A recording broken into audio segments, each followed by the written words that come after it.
কারণ আমাদের তো কোনো অন্যায় করিনি, কোনো দুর্নীতির সঙ্গেই যুক্ত নয়, কিন্তু এই সমস্ত মানে কেসের মধ্যে আমরা ইনক্লুড হয়ে গেছি কিভাবে তা আমরা জানি না। আমরা সত্যিই জানি না যে আমাদের এই কেসটার সঙ্গে কোনো যেখানে সম্পর্ক ছিল না। আমরা হাইকোর্টে যখন রায় হয় সেই দিন পর্যন্ত আমরা জানতাম না, হঠাৎ করে জানলাম যে আমাদের চাকরিটা নেই। এবার চাকরি বাঁচানো, আমাদের তো সাধারণ মানুষের ক্ষেত্রে চাকরি মানে জীবন। একটা চাকরি পাওয়া বিশাল কঠিন ব্যাপার। হ্যাঁ, আমাদেরকে কত কষ্ট করে এই জায়গাটায় আসতে হয়েছে, জায়গাটা তৈরি করতে হয়েছে, কত স্যাক্রিফাইস করে। এবং কোনো রকম কোনো দুর্নীতির সঙ্গে টাকা দিয়ে বা কোনো রকমভাবে কোনো অন্য কোনো প্রসেসে আমরা আসিনি। আমরা একদম রিক্রুটমেন্ট প্রসেস বৈধভাবে যেটা হয় সেইভাবেই আমরা এই চাকরিটা পেয়েছি। তো আমরা কেসের সঙ্গে জড়িয়ে গেছি, এখন আমাদের এই অবস্থা, রাস্তায় এসে বসতে হয়েছে, যেটা আমাদের কাছে খুবই অসম্মানের। সেখানে দাঁড়িয়ে এই শীতের দিনে খোলা আকাশের নিচে 24 ঘন্টা আপনারা থাকছেন। একদম খোলা আকাশের নিচে 24 ঘন্টা, কেউ বাচ্চা নিয়ে, কেউ বয়স্ক বাবা মা নিয়ে এসছেন, কেউ আবার নিজে অসুস্থ তবুও এসেছেন, এসে এখানেও অসুস্থ হয়েছেন বারবার। এমতো অবস্থায় আমাদের কোনো তো উপায় নেই। আমাদেরকে আমাদের অধিকারটা আদায় করতে গেলে, আমাদেরকে জানাতে গেলে আমাদের তো রাস্তা ছাড়া কোনো উপায় দেখছি না। আমাদের মানে আইনি লড়াই সেটা তো চলছেই, তার সঙ্গে সঙ্গে আমাদের এই আন্দোলনটাও চলছে। হ্যাঁ, আমরা তো অন্যায় করিনি, তাহলে আমাদের আন্দোলন করতে অসুবিধা কোথায়, তাই না? সেখানে দাঁড়িয়েই কোনো জনসমাবেশ হলে বা কোনো জায়গায় অবস্থান হলে পুরসভার তরফ থেকে, কর্পোরেশনের তরফ থেকে অন্তত জলের ব্যবস্থা করা হয়, পানীয় জলের। আপনাদের এখানে আশেপাশে কোথাও পানীয় জলের ব্যবস্থাটুকু নেই? না, কোনো রকম পানীয় জলের ব্যবস্থা তো কর্পোরেশন করেননি। দেখুন, আইন এখানে পারমিশন আছে কি না আমাদের আন্দোলনের, সেটাও আমি ঠিক বলতে পারি না, কারণ নেতৃত্বরা জানেন সেটা। এবার সেই জন্য কর্পোরেশন ব্যবস্থা করেননি না অন্য কোনো কারণে, মানবিকতার খাতিরে অন্তত করা উচিত ছিল। এতগুলো মানে মেয়ে আছে, শিক্ষক আছেন, শিক্ষিকা আছেন, তাদের জল, তাদের টয়লেটের ব্যবস্থা, এটা মানবিকতার খাতিরেও করা উচিত ছিল। এখন বলতে পারি না কর্পোরেশন কি ভেবেছেন, আদৌ জানেন কি না বলতে পারি না। আপনারা তো নিউজ চ্যানেল তো সবসময় কভার করছে যে এখানে আন্দোলনে বসেছেন সবাই, তো সেক্ষেত্রে কর্পোরেশন একটু মানবিক হতে পারতে। এখন বলতে পারছি না কি ওনারা কি ভাবছেন। সেখানে দাঁড়িয়েই দিদি, বাচ্চারাও এখানে এসছেন আপনাদের অনেকের সঙ্গে, অনেকে অসুস্থ বলছেন, তারপরেও এখানে আন্দোলন করছেন।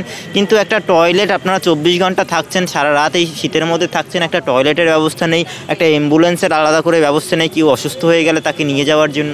না, অ্যাম্বুলেন্সের ব্যবস্থা ঠিক নেই ঠিকই, কিন্তু যতবারই আমাদের অসুস্থ হয়েছেন কেউ, বেশিরভাগই শিক্ষিকারা অসুস্থ হয়ে গেছেন, শিক্ষকও কিছু কিছু অসুস্থ হয়েছেন, দু একজন। সেক্ষেত্রে আমাদেরকে এখানে যারা পুলিশ পোস্টিংয়ে আছেন তেনারা সাহায্য করেছেন, অ্যাম্বুলেন্স দিয়েছেন, সেক্ষেত্রে অসুবিধা আমাদের হয়নি। আমরা তাদেরকে ট্রিটমেন্টের জন্য হাসপাতাল নিয়ে যেতে পেরেছি। কিন্তু টয়লেটের ব্যবস্থা নেই, সেক্ষেত্রে আমাদের অসুবিধা, বিশেষ করে মেয়ে যারা শিক্ষিকা আছেন তাদের খুব অসুবিধা হয়েছে, বাচ্চা নিয়ে যারা আছেন তাদের অসুবিধা হয়েছে। হ্যাঁ, এখানে একটা পাশেই পে অ্যান্ড ইউজ টয়লেট আছে, আমরা সেটাকে ব্যবহার করছি। আমাদের নেতৃত্বের তরফ থেকে সেখানে রিকোয়েস্ট করা হয়েছে যে রাতের বেলায় যেন ওটা খোলা থাকে, ওনারা বন্ধ করে দিতেন। তো যাই হোক, ওনারা খোলা রেখেছেন, আপাতত এটা দিয়েই কাজ চালাতে হচ্ছে। এখানে দাঁড়িয়ে আপনারা এখানে তো সারাদিন থাকছেন, সারা রাত থাকছেন, বাড়িতে যাচ্ছেন না, তো বাড়ির মানুষরা আপনাদের জন্য দুশ্চিন্তা করছেন? হ্যাঁ, দুশ্চিন্তা করছে। বাড়িতে যাদের বাবা মা অসুস্থ হয়েছে, যেমন আমার মাই, ওনার হাই প্রেশারের সমস্যা, মানে কখনো প্রেশার বেড়ে যাচ্ছে, দেখার কেউ নেই। কিন্তু মানে আমার থেকেও অনেকের অনেক প্রবলেম আছে, কারোর মা ক্যান্সারের রুগী, কারোর মা ডায়ালিসিস পেশেন্ট, কারোর বাবা অসুস্থ, কারোর অপারেশন হয়েছে, মানে পরিবারের কিছু না কিছু প্রবলেম আছে সবার। তা সত্ত্বেও সবাই এসছেন। কারণ কি, দেখুন, এই যে চাকরিটা যদি আমাদের অকারণে চলে যায়, আমরা যে এই পরিবারকে সাপোর্ট করছি অর্থনৈতিকভাবে, সেটা তো আমরা করতে পারবো না। হ্যাঁ, আমি তো আমার বাবার চিকিৎসা করতে পারবো না, মার চিকিৎসা করতে পারবো না, আমার সন্তানের চিকিৎসা করতে পারবো না। আমাদেরকে তো আমাদের লড়াইটা করতেই হবে। আমার জীবন, আমার জীবিকা, এটা হ্যাঁ অনেক কষ্টের ফল আমাদের এটা, সেটাকে তো এত হেলায় হারানো যাবে না। আর সুপ্রিম কোর্টের কাছে আশা আছে, মহামান্য বিচারপতির কাছেও আশা আছে যে আমরা ন্যায় পাবো, কারণ ন্যায়ের ক্ষেত্রেই সাধারণত সব প্রায় হয়, সেক্ষেত্রে আমরা আশাবাদী। সেখানে দাঁড়িয়েই রাজ্যের মুখ্যমন্ত্রী, একজন মহিলা মুখ্যমন্ত্রী মমতা বন্দ্যোপাধ্যায়, তাকে মানবিক মুখ্যমন্ত্রীও বলা হয়, তিনি আপনাদের সঙ্গে দেখা করতে আসছেন এখানে। আপনারা মহিলারা আন্দোলনে আছেন, আপনাদের টয়লেটের ব্যবস্থা নেই, জলের ব্যবস্থা নেই, কি বলবেন বিষয়টা নিয়ে? দেখুন, উনি তো সত্যিই খুব ব্যস্ত মানুষ, সমস্ত দিকটা ওনাকে দেখতে হয় মুখ্যমন্ত্রী ম্যাডামকে। তো ম্যাডাম এখন সাগর মেলা চলছে জানেন, সেটা নিয়ে ব্যস্ত আছেন। আশা করি উনি আমাদের দিকটা দেখবেন, আসবেন এবং আমাদের সঙ্গে কথা বলবেন, কারণ আমি যতদূর দেখেছি ম্যাডাম সব দিকটাই মানবিকভাবে দেখেছেন এবং মানবিকভাবে মানে সাহায্যের হাত বাড়িয়েছেন। সেক্ষেত্রে আমরাও আশাবাদী, এখন দেখা যাক ম্যাডাম কি করছেন। সেখানে দাঁড়িয়ে একটা প্রশ্ন তো স্বাভাবিকভাবেই উঠবে যে তৃণমূলের কোনো মন্ত্রী বা আমলারা, সরকারের আমলারা, তারা এখানে আসছেন না কেন? তাহলে আসছেন না কেন এটা বলা তো কঠিন। এবার ওনাদের আসা উচিত কিনা সেটা যদি বলেন তাহলে বলবো মানবিকতার খাতিরে তো আসা উচিত। হ্যাঁ, আর যেহেতু আমরাও সরকারের মানে এই রাজ্যের এতে আন্ডারে আছি, তো সেক্ষেত্রে তো ওনাদের অবশ্যই আমাদের প্রতি খেয়াল রাখা দরকার। ওনারা আসছেন না সেটা ওনারাই ভালো জানেন কেন আসছেন না। আমাদের এই আন্দোলন শান্তিপূর্ণ, কোনো রকম সরকার বিরোধী স্লোগান নেই, কোনো সরকার বিরোধী নেই, কোনো রাজনীতির সঙ্গে আমরা জড়িত নয়। তারপরেও ওনারা কেন আমাদের সঙ্গে এখনো পর্যন্ত যোগাযোগ করেননি বা যোগাযোগ করতে পারেননি সেটা ওনারাই ভালো জানেন। আপনাদের খাওয়া দাওয়ার কি ব্যবস্থা? খাওয়া দাওয়া নিজের মানে পয়সায় আর কি সবাই চালাচ্ছে, যে যার মতো।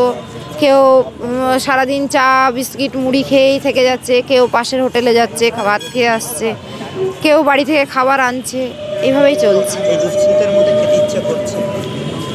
দেখুন, বেসিক্যালি সবাই তো সমান নয়, অ্যাজ এ মানে ব্যক্তি বিশেষে তার ব্যাপারগুলো আলাদা।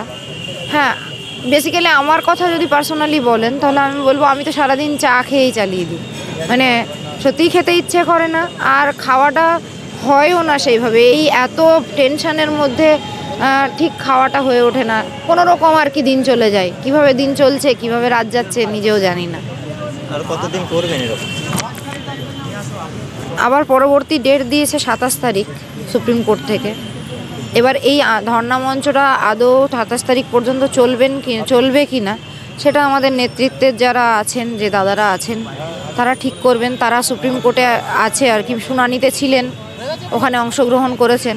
ওনারা আসুক, তারপরে ওনারা ঠিক করবেন, তারপরে মানে ডিসিশন হবে। এখন আপাতত আজকের রাত কালকে পর্যন্ত আছে। Noor Amina Gulshan, bioscience 9-10 level, Bajarsau high school, কোন জেলাটা? মুর্শিদাবাদ।